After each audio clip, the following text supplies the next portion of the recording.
प्रधानमंत्री जी का 2 महीना मात्र बचा है जन्मदिन को और उन्होंने सबसे पहले विश्वकर्मा योजना एक उनकी जो बहुत बड़ी आम आदमी, मोची, निषाद, मलाह ऐसे वर्गों के लिए यह योजना लाई गई।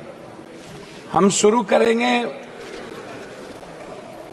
माननीय वित्त मंत्री से कि पुराने में जो आप skill, startup, make in India या आपने जिन जिन योजनाओं को लाया उस पर अभी तक कोई श्वेत पत्र नहीं लाई कि उस योजना का क्या हुआ।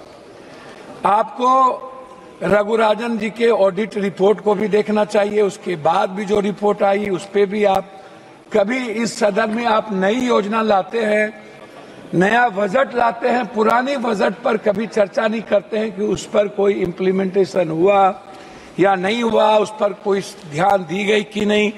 जिसमें श्रम संगठन 2000 में जहां देश बेरोजगारों के पढ़े लिखे नौजवानों की तादाद 54.2% थी, वहीं 22 में 65.7% हो गई। मेरा सीधा इस पे है कि जब आपने 13,000 करोड़ रुपया एक विश्वकर्मा योजना पर लाया, या जब आप कहते हैं कि मैं नौकरी के लिए 400 घराना, 400 बड़े कॉरपोरेट को मैंने कहा है कि आप बेरोजगार लड़कों को 5,000 अनुकंपा पर आप इसको इंटेंसिव दीजिए। मैं पूछना चाहूंगा ये इंटेंसिव कब मिलेगा? जब 40,000 लगभग कॉरपोरेट के पहले से उसके यहाँ काम करने वाले लोग हैं। तो 2 करोड़ की योजना में, 2 करोड़ की नौकरी में 25,000 एक कॉरपोरेट पर कहां से वो आएगा? ये जरा सा हमें बताएं, ये कौन सा झूठ वाली बात है बेरोजगारों के लिए। दूसरी चीज, रोजगार पर जब आप बात करते हैं तो इस देश में सबसे ज्यादा इंडस्ट्री किस पर है? वो है फूड प्रोसेसिंग पर, वो है पर्यटन पर, वो है टेक्सटाइल पर, बुनकर पर, वो है कालीन पे। टेक्सटाइल योजना पर इनका टैक्स कितना बड़ा आप उसको देख लीजिए कि टेक्सटाइल पर इन्होंने कोई छूट नहीं दी, कोई टैक्सेस नहीं दिया और टैक्स को बढ़ा दिया। जब हम टेक्सटाइल को बढ़ावा नहीं देंगे तो रोजगार कहां से डेवलप होगा? तो जब हम फूड प्रोसेसिंग, जो सबसे ज्यादा यूपी, बिहार या जहां पर भी दलहन तेलहन, जब हम बात करते हैं मक्का की, मखान की, दूध प्रोडक्टिविटी की, उसके चीजों की, उस पर टैक्सेस को आप बढ़ाए हुए हैं।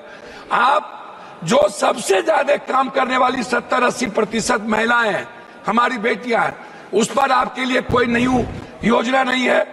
आपने क्या किया? आपने जितनी बजट लाई है आप सीधा का सीधा कॉर्पोरेट। लेकिन जब हम बात करते हैं जो आम आदमी से जुड़ा हुआ है, जिसको सब लोग कह रहे हैं, इवन मंत्री जी हमारे गडकरी साहब ने भी जो हेल्थ से जुड़े 18% जीएसटी की बात की। हम अस्पताल को फ्रीडम दे रहे हैं, लेकिन जो आम आदमी की दवाई है, उसका जो इक्विपमेंट है, अल्ट्रासाउंड है, सीटी स्कैन है, एमआरआई है या जांच का विषय है, उस पर हम बोझ डाल रहे हैं। तो आम आदमी को कहां से बेनिफिट मिलेगा? अभी सबसे बड़ी बात क्या है, बैंक की जब बात आती है, जब सभापति महोदया, तो बैंक क्या करती है? हमारे यहाँ बिहार में 100-200 रुपया वाला गरीब लोग बाहर में काम करते हैं, वो बैंक को 100-200 रुपया, 1000 रुपया भेजता है। बैंक मिनिमम बैलेंस के लिए 1000, 5000, 7000 रुपया काट लेता है।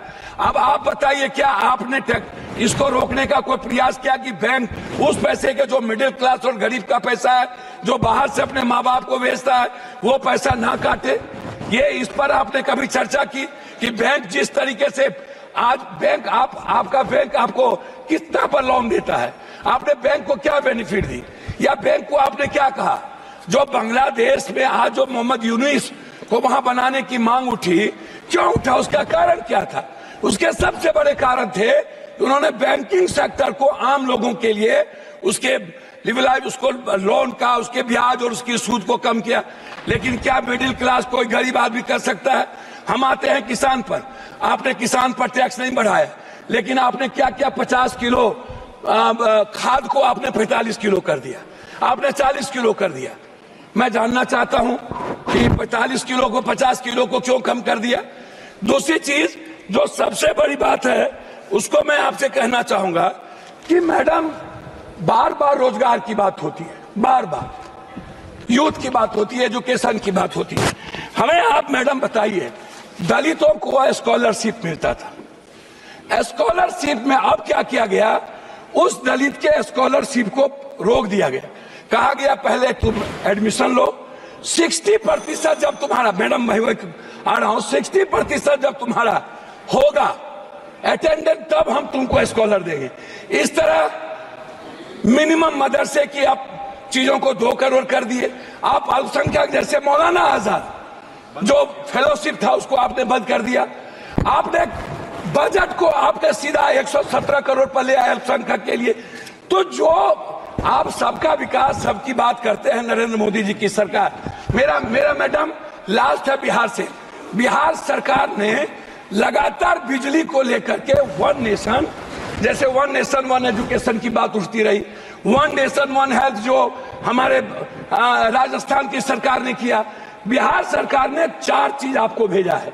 एक भेजा है वन नेशन वन टेरिटरी बिजली पर जो सबसे ज्यादा मांगा 4000 करोड़ रुपया बिहार सरकार पर अब ज्यादा बोझ पड़ता है। धन्यवाद।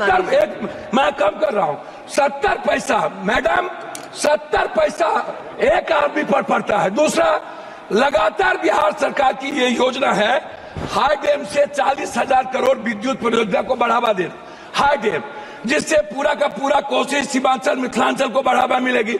मैडम क्या हुआ इस बजट में? क्या आपने नेपाल सरकार से बात करके आपने हाई डैम बनाने की परियोजना की? एक तीसरा चीज बिहार सरकार ने कहा है कि हमको 15 लाख कर रहा हूं, एक मिनट लास्ट कर रहा हूं मैडम, एक मिनट। बिहार सरकार ने कहा है कि हमको उद्योग को बढ़ावा देने के लिए हमको 15 साल आप जीएसटी माफ कर दीजिए ताकि हम अपने डेवलप करें।